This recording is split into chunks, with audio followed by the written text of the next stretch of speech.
Okay, here it is. I've got the new end panels installed. Here are the old ones. I strip every label off of those, and you can see the damage right here on that one. And then, where did I glue it on? This one's right here. It's hard to see. There's a glue line in there, though. So those were glued, but it's still broken. This one obviously still was right here. And actually, I think this side had damage too. But either way, it's irrelevant. My point is, I pulled the labels off. Heat gun is your friend if you know how to use it properly. Don't overdo it. And there they are on the brand new ones.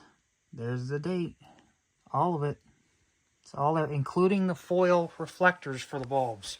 Because the newer ones have that crappy plastic foil reflector, and I don't like that. So, and it's not original. So, I even did that. Every single one of them, even the patent sticker, has been moved over.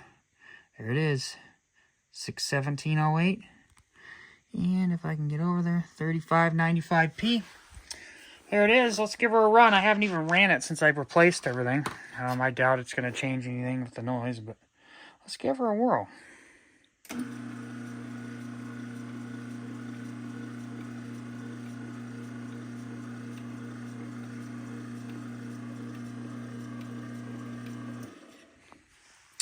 You can see that beautiful dual sprocket in there with the chain spreader installed. Let's run her back down in the down direction. Notice with the 3/4 too, when you hit that, it doesn't run the motor briefly when you have no sensors. It just clicks the relays. Kind of neat.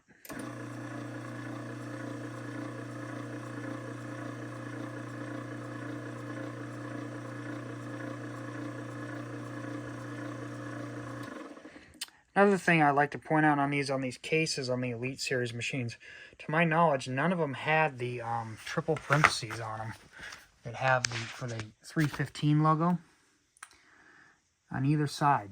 On the Elite Series, the Estate Series, the ones that had the gold writing, like the beautiful 2575, oh yeah, 8587W by the way,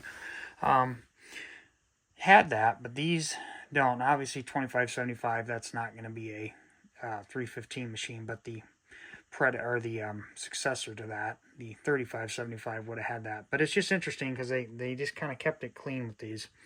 But there it is. Figured I'd update you, since I said something about it in the original video. Have a good one.